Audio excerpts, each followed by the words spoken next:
Hey guys, what's up? This is Eric. Today I'm going to be going over a few things. This is really going to be more towards people who work off of VirtualBox a lot, like I do, and furthermore, people who do a lot of development for OBIEE and other Oracle software on VirtualBox as well.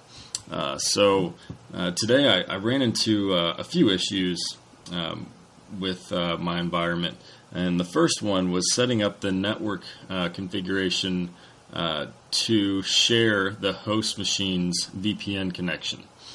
So normally what I use is a bridged adapter. So for those of you who don't know the difference between the different adapters, I'm just going to run through a few of the main ones that I use.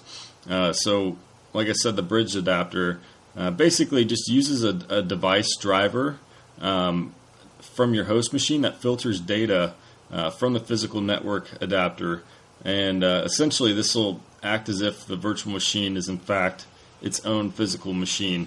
So your DNS will issue its own IPv4 address, and it'll be visible within the local area network. The other two that I use, and these are the ones I'm using that I got to work with this scenario I'm about to show you, NAT and host only. So host only is synonymous with Microsoft's loopback adapter. So for those of you who don't know what that is, it basically just allows you to run a server on that adapter.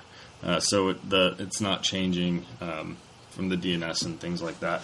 And NAT is really the simplest way for you to obtain access to the outside world. However, you can't run a server on that adapter. So what I did, so like I said, when I used that bridged adapter, I could not share the VPN connection with my host machine, because it's in fact almost its own machine. That's the way that the network sees it. So I wasn't able to access the VPN at all. So that was my first issue. So what I did is I disabled my bridged adapter and enabled host only and the NAT. So the NAT essentially allows you to share the connection with the host machine, which ultimately enabled me to gain that access to the VPN. So that's the first thing. So I will show you a little picture I drew up just to kind of give myself a little template of what I'm about to explain. So the next issue I ran into, for those of you who are not familiar with OBIEE's architecture, I was trying to pull data off of a remote server and do development on my own environment. So I have a database locally installed on that same machine that I have OBIEE deployed on, and that database on that machine has my RCUs that the OBIEE needs to access. So that has to be started for certain services and components to work. So I was trying to see if maybe I could directly connect to the remote server. Obviously, I knew that wasn't going to work, but just kind of going through the scenarios, and I couldn't figure out how to, after I created the RPD in the BI administration tool, to actually, because the BI administration tool, when you create the RPD, it actually stores what they call the TNS entry or TNS string. The TNS string is basically comprised of the service name, the service ID, host name, port, and so that's not going to be the same as my local instance database. It's going to be from the remote server.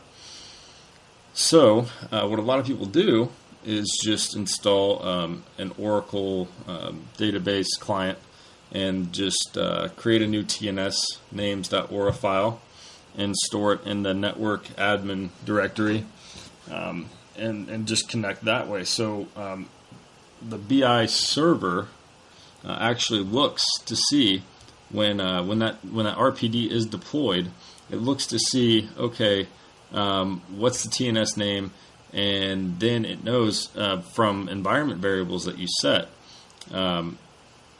where to look for that TNS names.aura. So if you have, and this is something I didn't know until today, if you have an Oracle database installed on that same machine, all you have to do is create an additional TNS names entry in that same file that you use for your local instance of your database.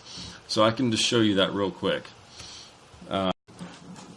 Hey, so I actually had to edit part of that video out because I actually can't show you my TNS names.aura file due to the fact that I have a bunch of entries in there from clients, data sources, and stuff like that. So I don't think they'd really appreciate me,